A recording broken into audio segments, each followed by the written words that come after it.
Bonjour à vous tous et bienvenue dans Le Bon Sens. Lors de notre émission passée, nous avons parlé d'un procès engagé contre le christianisme de manière générale et avec un accent particulier sur le kimongisme.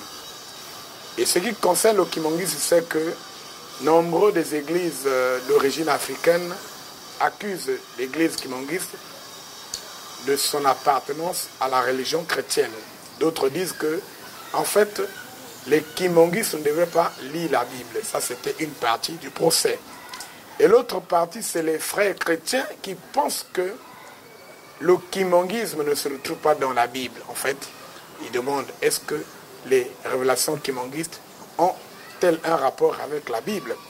C'était l'objet de l'émission passée. Nous avons reçu, je rappelle, il y avait Papa Okeli, il y avait Papa Benastev et Papa Biangé, lesquels nous avaient illustré par des passages que le kimongisme se retrouve bel et bien dans la Bible. Et pour preuve, Papa Simon Kimbangu, lors de son discours d'adieu du 10 septembre 1921 à Mbanza-Sanda, avait bel et bien dit, lisez la Bible, c'était une recommandation, c'était une prescription. Et ce qui était important dans ce discours, c'est qu'il avait dit qu'en lisant la Bible, vous allez trouver une distinction entre les principes moraux contenus dans ce livre et le comportement de ceux qui vous l'amènent. Il avait ajouté un fragment important quand il disait qu'il faut que le voleur soit saisi avec l'objet volé. Nous avons expliqué ça lors de l'émission passée pour dire qu'en fait, quand Kimbangu dit qu'il y aura un voleur et l'objet volé, le voleur, c'est le blanc qui a amené ce livre-là, qui n'est pas son produit en fait, et l'objet volé, c'est la Bible en tant que parole de Dieu. Nous avons insisté en disant que la Bible en tant que parole révélée ou inspirée de Dieu n'est pas l'apanage de l'Occident. Parce que la parole de Dieu a été mise à la disposition de l'homme depuis des temps immémoriaux, et c'est en Égypte, donc en Afrique. Là-bas, on parlait de Medou Nietzsche, qui signifie les paroles de Dieu. Ce sont des textes sacrés et que l'on retrouve inscrits sur les papyrus. Que les Occidentaux sont venus prendre, ils ont copié, ils ont fait le plagiat, ils ont modifié jusqu'à toucher certains dogmes. Ce qui fait que lorsque les Occidentaux nous apportent la religion chrétienne sous la forme souillée que j'appelle le christianisme, lorsqu'ils arrivent avec ce livre-là qui a subi plusieurs transformations, alors on donne l'impression que c'est leur produit. Donc c'est pour dire que lorsque les kimongistes lisent la Bible en tant que parole de Dieu, en tout cas c'est le droit parce que la parole de Dieu a commencé en Afrique. Voilà ce que nous avons dit lors de l'émission passée. La promesse a été faite pour que je puisse recevoir Papa Biangé ici présent. Il a écrit un livre, et ce livre qui parle vraiment du kimongisme dans la Bible et surtout de ce qu'il a intitulé ici la feuille de route du Saint-Esprit. Il va aussi nous parler de la prophétie de Mbanza-Sanda, là où on avait dit que le noir sera le blanc sera le noir. Donc c'est à travers ce livre dont je vous fais la présentation. Le livre s'intitule « Le kimongisme à la lumière des Écritures saintes », écrit par Papa David Mankandi Biangé aux éditions Presse Kimongiste. Je voudrais donc vous présenter un petit résumé. Ici, il parle de l'enseignement de Jésus-Christ au sujet du Saint-Esprit et les épisodes prophétiques de Dieu, dont Jérémie révèle l'œuvre du Père, Ésaïe révèle celle du Fils et Ézéchiel révèle celle du Saint-Esprit.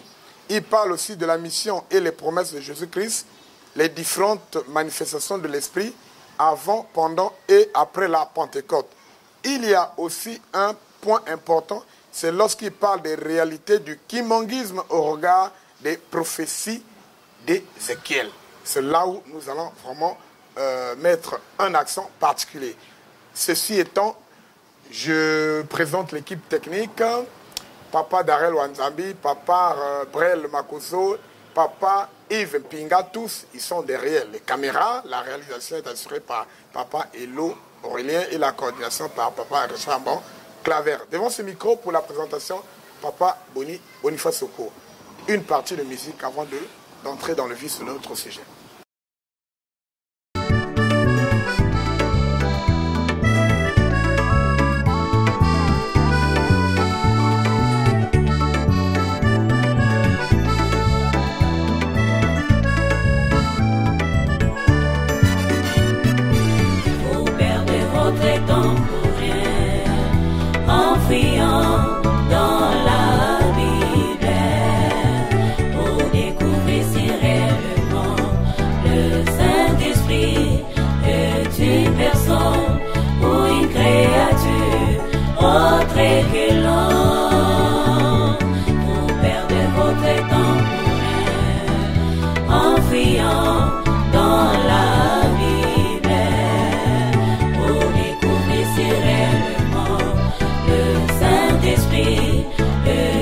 Personne pour une créature autre que l'homme, la réponse vous est donnée, il est en face de vous. Profitez-en, recevez-les sans complexe. La réponse vous est donnée, il est en face de vous. En Israël, Jésus n'était pas reconnu comme fils de Dieu, alors qu'il en est bien en crachant sur lui. Mais aujourd'hui, il est glorifié. Merci. Alors, je parlais de Papa Biangé, notre invité. Il était avec nous lors de l'émission passée. Aujourd'hui, je le prends en tout cas en vedette. Papa Biangé, bonjour. Bonjour, Papa Boni. Vous êtes Papa Biangé David Monkandi. Exactement. Exact. Bon, vous avez écrit ce livre qui est sur moi, donc le kimanguisme à la lumière des Écritures saintes. Oui. Alors, vous avez beaucoup insisté sur le rapport entre le kimanguisme et les prophéties d'Ézéchiel. Ouais. Et alors, à vous de nous dire réellement ce que c'est que... il faut qu'on commence d'abord par la prophétie de Mbazasanda. Vous avez dit que vous avez quelque chose à dire, vous devrez expliquer cette prophétie lorsque Papa Kimbangu dit que le noir sera le blanc et le blanc sera le noir. Justement, on doit au préalable parler de la Bible pour faire un résumé parce que beaucoup de gens parlent de la Bible sans en réalité comprendre exactement le message principal. Parce que la Bible commence par nous parler de la création. Par la suite, la Bible nous parle de la chute de l'homme, de l'œuvre de la rédemption. La finalité, c'est la restauration. Donc, Dieu qui crée l'homme en Afrique, parce que là, on va préciser les choses. Et l'homme créé à l'image de Dieu, qui a perdu cette liaison spirituelle avec lui. Parce que quand on parle de la chute de l'homme, il y a eu la séparation, il y a eu l'harmonie qui était brisée, l'harmonie voulue par le Créateur qui était brisée. Maintenant, il y a l'œuvre de la rédemption dont Jésus-Christ est venu accomplir. La finalité dans la Bible, c'est l'œuvre de la restauration. Et c'est cette œuvre que beaucoup de gens ne maîtrisent pas. L'œuvre de la restauration qui nous renvoie en réalité que dans l'Éden. Puisque l'histoire a commencé dans l'Éden, l'histoire, au fait, devrait finir et terminer dans l'Éden. Oui. Donc, la restauration engage l'homme originel, c'est-à-dire l'ancêtre de l'humanité, l'homme noir. Donc, au commencement, c'était l'homme noir. La finalité, c'est l'homme noir. Oui. Donc, l'œuvre de la restauration, dont l'acteur principal, le réalisateur, c'est le Saint-Esprit, Papa Simon Kimbangu. Quand il parle de l'homme noir qui deviendra blanc et l'homme blanc deviendra noir, ce n'est que la finalité de la restauration. Donc, l'homme noir qui était créé à l'image de Dieu, qui avait perdu cette liaison. Parce que nous le savons que l'homme noir, c'est la matrice de toutes les civilisations. Il était au zénith, mais il a été rabaissé par rapport à cette liaison qu'on avait perdue. Et nous connaissons la détresse de l'homme noir, ce que l'homme noir a connu et celui qui l'a ramené à être le rebut de l'humanité. Mais la finalité est que le Saint-Esprit, parce que le Saint-Esprit est venu avec une alliance dont le bénéficiaire et le porteur, c'est l'homme noir. La finalité est que l'homme noir sera béni, il va retrouver les qualités et les aptitudes et la liaison spirituelle qui était auparavant qu'il avait perdu et qui fera qu'il soit le dominant, le maître. Parce que le blanc, qui est le maître, va en quelque sorte perdre sa suprématie par rapport à l'homme noir. Donc, l'homme blanc qui est considéré le dominant, le maître, celui qui maîtrise tout, au fait, à la finalité, c'est quoi? C'est comme un cycle. C'est l'homme noir qui va retrouver sa place dans le temps. C'est-à-dire qu'il va devenir le maître. C'est ce que ça veut dire. Mais ce n'est pas des paroles en l'air, parce que ça suit en réalité une vision. La vision du Saint-Esprit s'inscrit dans la révélation que lui-même l'avait révélée au prophète Ézéchiel. Ézéchiel, c'est le prophète du fin des temps. C'est à lui que Dieu avait montré la vision des enfants d'Israël, l'alliance qu'il devrait abolir avec eux pour accomplir la dernière alliance avec lui. Donc, dans la vision d'Ézéchiel, il faut comprendre l'histoire de Dieu, qu'il va déshériter ce peuple pour hériter l'enceinte de l'humanité qui revient au centre de l'Éden et pour faire l'œuvre de la restauration. Ça suit une feuille de route qui est bel et bien révélée, que vraiment, nous les Kimbangis, que nous devrons montrer au monde, que nous devrons révéler, parce que tout y est dit. Partons de l'œuvre du Saint-Esprit, de sa demeure, de la cité et les symboles matériels qui doivent y être, et au finalité, l'alliance. Allons-y un peu doucement. Vous parlez de la prophétie d'Ézéchiel. Est-ce que de façon précise, on peut avoir un... Parce que les chrétiens aiment la Bible. Justement. Est-ce qu'on peut avoir un passage qu'on puisse citer et qui permette de nous placer dans ce contexte précis? Je donnerai les passages parce que à côté, parce que je parle de l'abolition de l'alliance de Dieu avec les Israélites, ça ils peuvent le lire dans Ézéchiel chapitre 8, mais le plus important, le message qui nous concerne, le message de fin des temps, l'œuvre de fin des temps de la restauration, Dieu dit dans Ézéchiel chapitre 28 et 13 jusqu'à 18, tu étais en Éden, le jardin de Dieu, tu étais couvert de pierres précieuses. Il cite les pierres précieuses qui y sont. Et un peu plus loin, dans Ézéchiel 29, 14, il dit « Je ramènerai les captifs de l'Égypte au pays de Pathos, au pays de leur origine. » Et notre origine, c'est l'Éden. Voilà. Donc ces deux versets nous renvoient le champ d'action de l'Éden, c'est-à-dire la terre de la restauration. D'accord. Sans vous couper, vous parlez de l'Éden qui est le pays d'origine. Mais justement. Il y a déjà un débat sur la place publique sur la situation géographique de cet Éden, donc ce jardin d'Éden. Nous avons exploité quelques révélations. Il y a même un cantique qui dit que le jardin d'Éden se trouve en Kamba. Ça, c'est la révélation kimangiste. Ça pouvait être mis en doute comme d'habitude. Mais dernièrement, on a reçu un nom kimangiste, un chercheur, un mathématicien, je cite le nom de Roland Moxon, qui a fait plusieurs émissions même à travers les chaînes de la place, et qui a démontré à travers l'hydrographie, à travers les récits bibliques, à travers, je crois même... la faune et la flore et tout ça. Que le jardin d'Éden ne peut pas se retrouver en dehors de l'Afrique centrale. Il a même dit que ça doit se situer aux alentours du fleuve Congo. Donc, c'est déjà une question qui attire l'attention du monde. Voilà pourquoi vous dites aujourd'hui que ce pays d'origine, c'est Éden. Est-ce que vous confirmez que cet Éden, c'est vraiment un Kamba, comme le cantique le dit? Je confirme par rapport aux écrits par rapport à l'histoire et par rapport aussi à la science. Quand Dieu dit, non, il révèle, parce que je vais parler un peu d'Ézéchiel, il a eu la chance. Dieu le prenne dans sa vision, il lui ramène sur une montagne, il lui montre la vision. Voilà ce que je vais faire. Voilà le lieu, le lieu de mon trône. Il dit ceci: le ciel c'est mon trône, la terre c'est mon marchepied.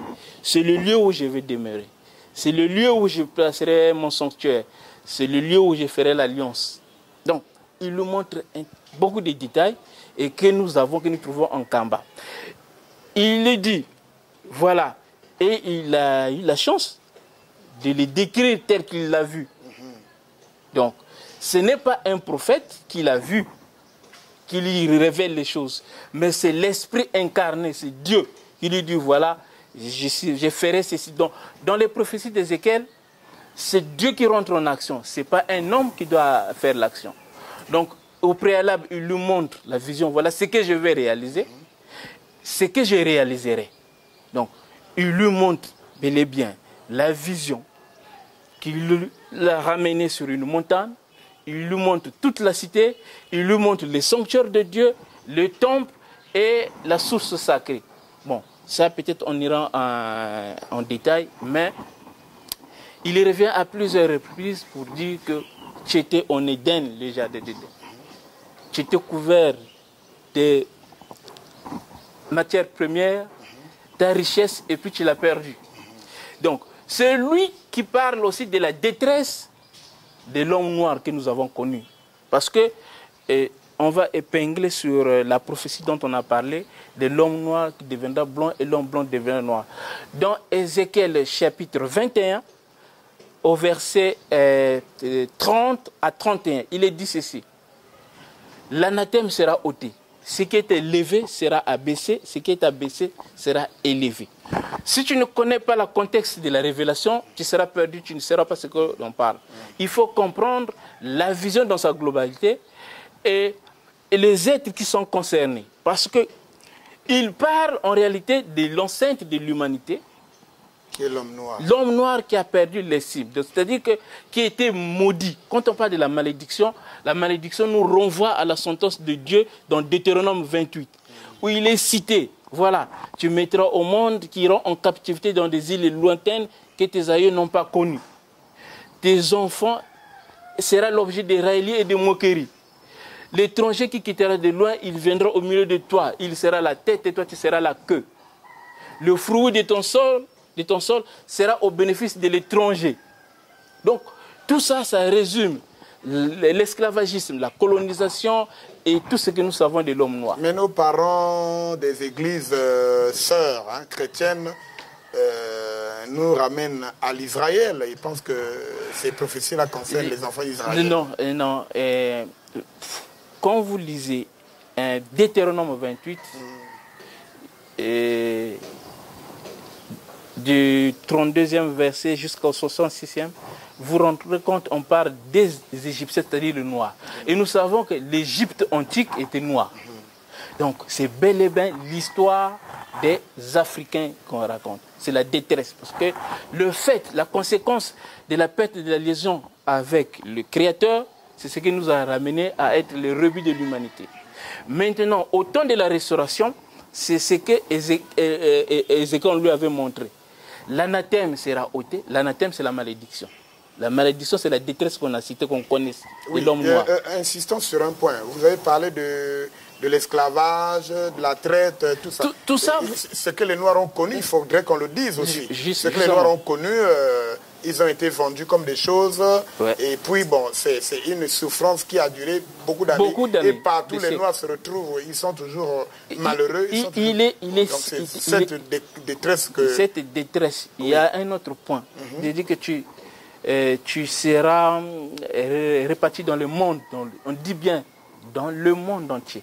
Mais tu seras l'objet des railleries, des moqueries de tous les autres peuples. Oui, c'est ce que les Noirs vivent aujourd'hui à travers le monde. De là où vous irez. Et tu ne seras pas en paix. Tout ça, c'est le quotidien des Africains. Donc, dans Ézéchiel 21, du 30 à 31, il dit bien, l'anathème sera ôté, ce qui est élevé sera abaissé, ce qui est abaissé sera élevé. C'est-à-dire que l'homme noir... Une espèce de l'homme noir sera le blanc. Oui. Voilà, c'est un renversement. C'est un renversement. C'est le principe de la restauration. Ah, oui. Voilà. Non. Un peu plus loin, on nous dit le jugement s'exercera sur le lieu de la création. Donc, l'histoire nous ramène toujours au commencement, à l'Éden, où Dieu revient pour manifester, préparer sa gloire. Parce que la prière de Jésus qui dit que notre Père qui est aux cieux, que ton règne vienne, que ta volonté se fasse sur la terre. Oui, ça c'était la préparation. Tout ce qu'ils ont dit, révélé aux prophètes pour que Dieu vienne habiter avec l'homme et pour préparer son règne. Parce que la présence du Saint-Esprit va nous ramener à la finalité de l'histoire telle que il va nous ramener dans un nouveau monde, le nouveau ciel et la nouvelle terre. C'est l'aboutissement de la restauration et le règne de Dieu parmi nous. Bon, il y a beaucoup de choses, il y a beaucoup de détails. Sinon, nous avons tous les éléments qui justifient l'œuvre du Kimbanguisme, parce que l'œuvre du Kimbanguisme nous renvoie à nos origines, à l'Éden. Et l'œuvre du Saint-Esprit, sa feuille de route est déjà révélée. En 1921, ce qu'il a fait, donc le libérateur, c'est bel et bien révélé d'avance. Donc, l'Africain devrait connaître la détresse. C'est ce que Ézéchiel nous dit, Ézéchiel 30, verset 4. La richesse, la force de l'Égypte sera disloquée. Et il y aura des gens qui viendront les mettre en captivité et les occuper. Donc, même l'histoire de la colonisation, l'histoire des missionnaires y est citée. Donc, Ézéchiel 34, on donne aussi un autre détail où on parle des bergers qui sont venus se servir. Donc, c'est des faux bergers qui sont venus piller les brebis de Dieu. Et au chapitre, toujours dans Ézéchiel 34, de verset 11 et jusqu'à la fin, c'est l'œuvre maintenant du bon berger qui va prendre soin de ces brebis qui sont dans les mains des pilleurs en réalité. Donc c'est l'œuvre que Papa Simon Kimbangu a entamée en 1921. Ces brebis en question devraient être marquées de sceau. C'est ce que Papa Dianguinda a fait. Ces brebis en question devraient être enseignées pour les ramener à la sanctification et justement à la demande de pardon. Tout ça, c'est prophétique. Ézéchiel le révèle jusqu'à ce qu'à la consolidation de l'alliance. Parce que celui qui vient incarner la vision, moi j'appelle ça la prophétie principale de la Bible. C'est-à-dire que Dieu a plusieurs manières de parler, mais rarement il a insisté sur le lieu de sa demeure, le lieu où il repose ses pieds. Dans Ézéchiel 43, verset 7, il est dit ceci. Le ciel c'est mon trône, la terre c'est mon marche. Voici le lieu où je poserai les plans de mes pieds, je demeurerai au milieu de mon peuple. Donc, l'Israël dont on parle là déjà, ce n'est pas l'Israël que nous connaissons, dont Jérusalem a été détruit, les déshérités. Parce que quand Jésus-Christ dit, dans Matthieu 21, 43, le royaume de Dieu vous sera enlevé, sera donné à une nation qui en produira des fruits. Il nous parle de l'abolition de l'alliance de Dieu avec Dieu et la continuité de l'histoire de salut avec un autre peuple. C'est eux qui sont les bâtisseurs de la nouvelle Jérusalem. Le nouveau peuple de Dieu. Je vais insister sur le royaume parce que toutes les églises sont censées enseigner le royaume de Dieu. Mais malheureusement, ils enseignent un royaume de Dieu virtuel. Le royaume de Dieu, nous devrons savoir à 5 déterminants. Un roi, un territoire, un peuple, une ville et des lois. C'est ce que nous remarquons, nous constatons et ce que nous savons dans la Bible. Le royaume de Dieu a des éléments constitutifs, c'est-à-dire un roi, un territoire, un peuple, une ville et des lois. Ramenons l'histoire dans les contextes bibliques. Le roi promis, c'était Jésus. Le territoire, c'est l'Israël. Le peuple, les Israélites, les Juifs. la ville, c'est Jérusalem. La loi qui conduisait le peuple de Dieu, c'est la loi de Moïse, la loi de Dieu. Et quand il dit, le royaume de Dieu vous sera enlevé, sera donné à une nation qui aura le fruit, c'est la projection de tous ces déterminants en fait. Donc quand nous comprenons la promesse de Jésus-Christ, quand il dit, je vous enverrai un autre consolateur, il parle d'un autre roi, à la même dimension, les mêmes qualités que lui, parce que c'est une incarnation céleste. Ce n'est qu'un roi qui peut conduire un peuple de Dieu. C'est pour cela que quand on analyse l'œuvre et le témoignage entrepris par les disciples, vous vous rendrez compte qu'ils n'ont pas bâti la nouvelle Jérusalem. C'est pour cela qu'ici, ils ne sont pas dans la vision de la construction de la nouvelle Jérusalem. Tout ça, c'est l'œuvre de l'autre consolateur, l'Esprit incarné. C'est lui qui doit fédérer un autre peuple de Dieu sur un autre territoire, qui vont bâtir la nouvelle Jérusalem et qui seront conduits par là, la loi de Dieu. Une occasion pour nous, Papa Biangué, excusez-moi de vous interrompre, d'expliquer aux gens, hein, il faut permettre à ce que les gens comprennent, parce qu'il y a encore un autre débat qui porte sur ce paraclet-là, et surtout que l'on est ici sur le concept de Saint-Esprit, et nombreux des frères chrétiens pensent que le Saint-Esprit est juste une force, une puissance et qui ne pouvait pas être un homme. C'est ça le problème. Alors ici, vous nous dites que c'est un roi qui devrait conduire un peuple de la même façon que Jésus l'a fait avec le peuple israélite. Justement, et sa mission principale, c'est la restauration. Vous confirmez alors que ce Saint-Esprit-là, ce consolateur-là, est bel et bien une personne. Le consolateur, c'est une personne parce qu'il a les qualités d'une autre personne, telle qu'un autre roi. Parce que Jésus-Christ, quand il avait dit, je vous enverrai un autre consolateur. Si ce n'était que la puissance, il ne devrait pas employer un autre. C'est comme un médecin qui vous dit, je vous enverrai un autre médecin. Voilà. Mais la différence, pour l'œuvre de Dieu, rien n'est au hasard. Et il ne fait pas des choses au hasard. Et il est dit dans Amos 3,7, Dieu révèle toujours ses secrets aux prophètes. Dieu, avant d'agir, il fait des choses. Donc, la vision de la restauration a été révélée. Et c'est la même vision que Jésus-Christ va révéler à son apôtre, c'est-à-dire que dans Jean, l'île de Patmos. Et cette vision, en quelque sorte, cache la réalité du royaume de Dieu, parce que là, les termes changent. C'est maintenant le trône de Dieu.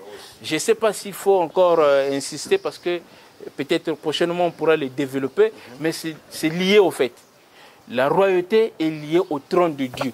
C'est pour cela, quand Ézéchiel, on lui montre le lieu du trône de Dieu, on lui montre en réalité le lieu du demeure, le lieu du royaume de Dieu, parce que le royaume de Dieu a un lieu. Ce n'est pas pour rien, Jésus-Christ aussi avait répondu à cette question. On lui avait posé la question de savoir et quand et où sera le royaume de Dieu. Parce que les apôtres ou bien les disciples avaient une conception du royaume qui serait un lieu géographique. Parce que je me rappelle un passage, je crois que c'est Luc 17, 37, on lui avait posé cette question, après qu'il ait expliqué tout ça, la question principale c'était de savoir où. Oui, ça c'est Luc 17, 20, la réponse se trouve dans Luc 17, 37. Voilà. Donc vous voulez insister? J'insiste parce que Jésus-Christ a voulu montrer aux gens que le royaume de Dieu a un lieu, pas comme actuellement les églises prêchent un royaume de Dieu virtuel. Le royaume de Dieu a un symbole, un symbole matériel de la présence divine où on devrait les distinguer. Lui, il parle du cadavre, il parle du corps qui va rassembler les enfants de Dieu et qui seront à la recherche de la vérité. Donc, on peut naviguer dans le monde chrétien pour repérer un cadavre à portée spirituelle qui draine le four.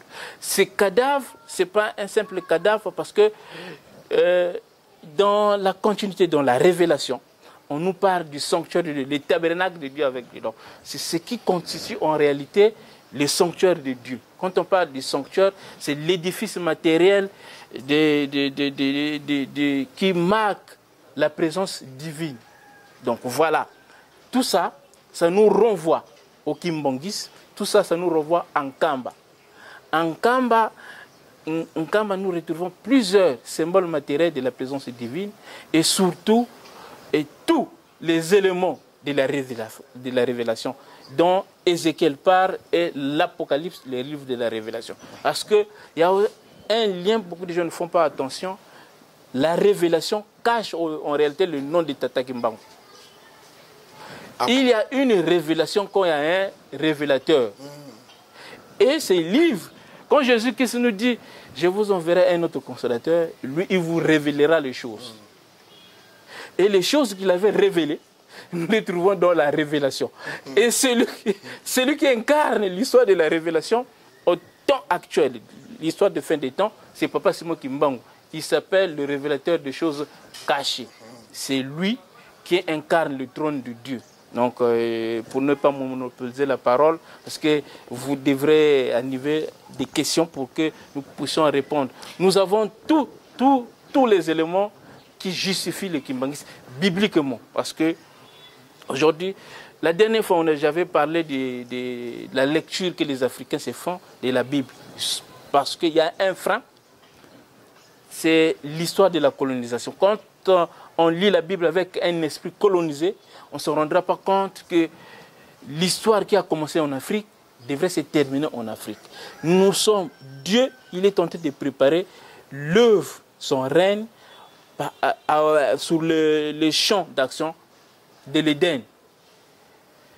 Le lieu de la Nouvelle Jérusalem n'est que le lieu de l'Éden perdu. Nous avons tous les éléments qui les justifient. Est-ce qu'on peut les citer, bon, peut-être pas par ordre, au moins quelques-uns? Parce que la question principale, lorsque nous disons que le premier homme a été créé en Afrique, oui, le terme utilisé, c'est même une création, une récente création. On parle de l'Égypte. En fait, l'Égypte, c'est aussi un mot qui est créé bien après. Mais l'histoire commence où précisément? Les gens parlent de l'Afrique centrale. Est-ce que dans la Bible, par la description archéologique, par la scientifique, biblique, est-ce qu'on peut retrouver une Kamba qui est en Afrique centrale dans la situation de l'Éden? Premièrement, oui, quand je parle des deux versets bibliques qui nous renvoient au pays de l'Éden, oui, c'est-à-dire Ézéchiel 28, qui cite les minéraux. Les minéraux, oui, oui. Ézéchiel 29, qui nous renvoie, qui dit bien que je ramènerai les captifs de l'Égypte au pays de Patros, au pays de leur origine. Ça a un lien, au fait. Aujourd'hui, nous savons que l'Afrique, même sa carte du 14e siècle, du 10e siècle n'est pas pareille. On a beau changer de nom, mais nous avons des arguments, les symboles matériels qu'on ne peut pas détruire, c'est-à-dire les minéraux. Oui. Ces minéraux nous montrent que l'Éden est puissamment riche. Et c'est le même passage qui nous renvoie dans Genèse 2, 7, dont on décrit le pays de l'Éden. On parle de fleuves, on parle de minéraux. Et c'est ce que nous avons en RDC. Donc, on peut changer les noms, on peut changer des cartes, mais il y a des matières précieuses qu'on ne peut pas changer et qu'on ne peut même pas trafiquer. Et on ne peut pas les avoir ailleurs. Ailleurs, sauf en RDC. En RDC. Donc ça, c'est le pays de l'Éden. Maintenant, le Saint-Esprit devrait venir sur ce lieu. Parce que les prophéties le montrent, les disent. Au fait, pour être un libérateur, il faut avoir l'esprit de Dieu. Parce que dans les prophéties d'Ézéchiel, ce n'est pas un homme qui les fait, c'est Dieu lui-même. Dieu incarné, l'esprit incarné, qui vient en libérateur, qui vient en rassembleur et qui vient accomplir une alliance.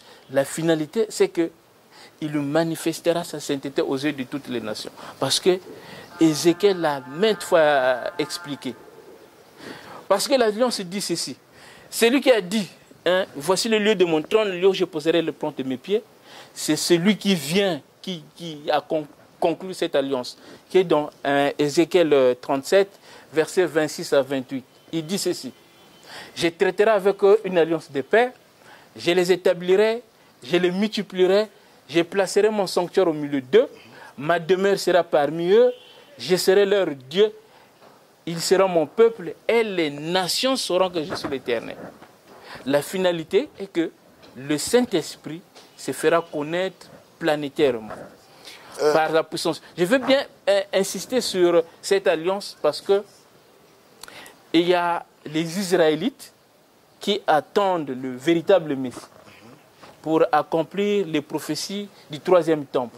Mais en réalité, c'est ces prophéties qui concernent l'Éden. Et cette alliance est une réalité dans l'écumbangisme. Et Jésus-Christ, parce que beaucoup de gens interprètent la Bible à l'image de la personne de Jésus-Christ. Cette alliance, Jésus-Christ ne l'a pas incarnée. Je traiterai avec une alliance de paix, je les établirai, je placerai mon sanctuaire au milieu d'eux. Parce que le sanctuaire de Dieu que nous connaissons, c'est le sanctuaire du Saint-Esprit qui se trouve en Kamba, la Nouvelle-Jérusalem. Et beaucoup d'autres prophètes l'ont à plusieurs manières parlé. Donc, le plus important, Dieu, dans son histoire, partant de la Genèse à l'Apocalypse, ne traite que des alliances avec un peuple sur un territoire spécifique. D'accord. Voilà. Je crois qu'on me fait signe que nous tendons vers la fin. Il nous reste peu de temps. Dans ce livre, je crois, à la page 134, il y a un chapitre ici intitulé « La demande de pardon du péché originel ». Ouais. Vous en avez parlé entre-temps. Alors, quel rôle cette demande de pardon aura-t-il joué? Et puis, qu'est-ce que les Noirs ont fait réellement? Mais oui. J'ai parlé de dans cette demande de pardon. On a parlé de la perte de la liaison spirituelle, oui. La chute de l'homme, c'est la désobéissance dans l'Éden qui a entraîné cette détresse de l'homme noir. Oui. Donc, dans la restauration, il y a aussi la réparation en fait. Donc, il fallait réparer cette faute qui est très importante dans le processus de la consolidation de l'alliance jusqu'à sanctifier ce peuple. Parce qu'il faut les séparer de Satan et leur montrer leur véritable identité.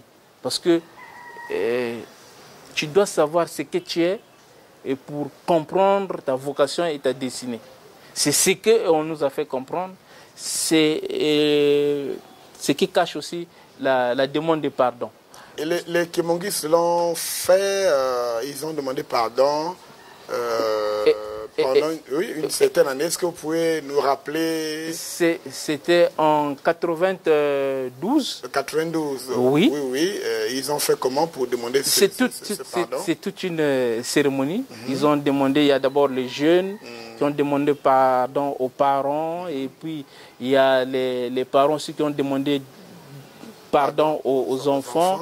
Et jusqu'à la cérémonie finale en Kamba, où les gens ont demandé pardon de tous les maux, tous les torts qu'on accordait plutôt à la Sainte Trinité, depuis le commencement et jusqu'à l'avènement même de Jésus-Christ et même du Saint-Esprit. Voilà. Donc, c'est le renouvellement de l'alliance qui est nécessaire pour la continuité de l'histoire. Merci. Je crois que rien ne peut m'empêcher de chuter par rapport au temps qui nous est imparti. Vous venez de suivre Papa Byongé Mankandji David, c'est l'auteur du livre Le Kimangisme à la lumière des Écritures saintes. Avec lui, on a évoqué pas mal de choses. Je voudrais donc faire une petite synthèse. Ici, il a parlé de la prophétie de Mbanza Sanda, dans l'intitulé dit « Le noir sera le blanc sera le noir ». Le commentaire qu'il a fait, c'est de démontrer que le noir, c'est le premier peuple à être créé au monde. Il est créé bel et bien en Afrique. Et cela a été démontré par la science, que l'Afrique est le berceau de l'humanité. Et puis, comme l'Afrique est le berceau de l'humanité, et au regard de c'est un passage biblique. Il a cité Ézéchiel 29. Je crois que quand nous lisons le verset 14, on décrit l'origine précise. Lorsqu'on parle de l'Égypte, de l'Afrique, c'est un peu général. Mais on dit le sud de l'Égypte, c'est bel et bien l'Afrique centrale. Et c'est là où nous situons aussi géographiquement le jardin d'Éden. En lisant les passages bibliques, je crois qu'il y a Genèse chapitre 2 qui décrit les fleuves, qui décrit le jardin d'Éden, surtout en parlant des fleuves, les 4 bras de ce fleuve qui irriguaient, qui arrosaient ce jardin. Contrairement à ceux qui pensent que le jardin d'Éden serait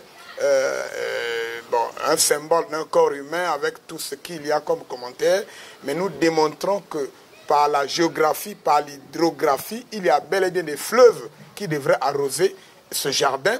Et lorsqu'on décrit ces fleuves, on dit que ce pays-là est constitué des matières précieuses. On les a citées et l'histoire, la science nous a démontré qu'il n'y a pas dans ce monde une zone qui est riche, autant riche, hyper riche, en dehors de la RDC, en dehors de l'Afrique centrale.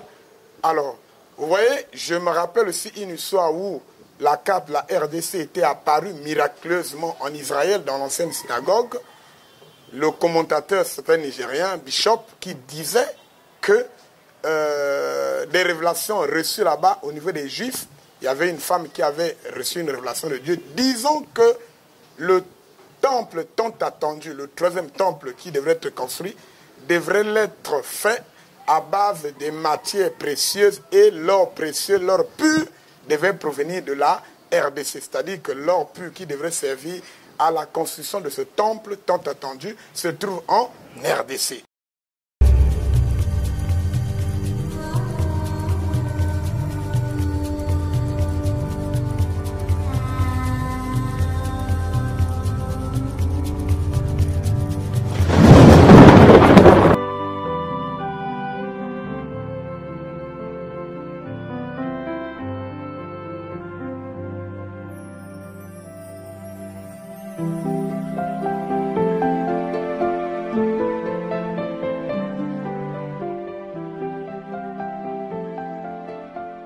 Maintenant, j'aimerais demander et poser une question. Pourquoi cela est arrivé que la carte des États-Unis n'est pas dessinée sur ce lieu à Capernaum dans une synagogue, là où la Torah est ouverte? Alors nous devons comprendre que la Torah c'est quoi? Torah c'est tirer. On tire quoi? On tire vers la direction de la vraie vérité. Donc Dieu avait amené le peuple israélite avec la Torah, il leur a montré la Torah, donc les chemins, les ordonnances divines pour être bien alignés afin que l'ennemi ne puisse pas les dérouter.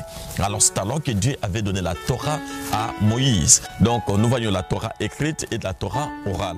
Alors si c'est des Torahs, nous voyons que si la Torah écrite et la Torah orale, voilà ce qui se dessine aujourd'hui. Aujourd'hui, c'est là où on lisait les Écritures. On ouvrait des rouleaux. À l'époque, il n'y avait pas encore de livres, mais il y avait des rouleaux. C'est ici qu'on ouvrait des rouleaux pour rappeler au peuple de Dieu qui devait garder les ordonnances de Dieu.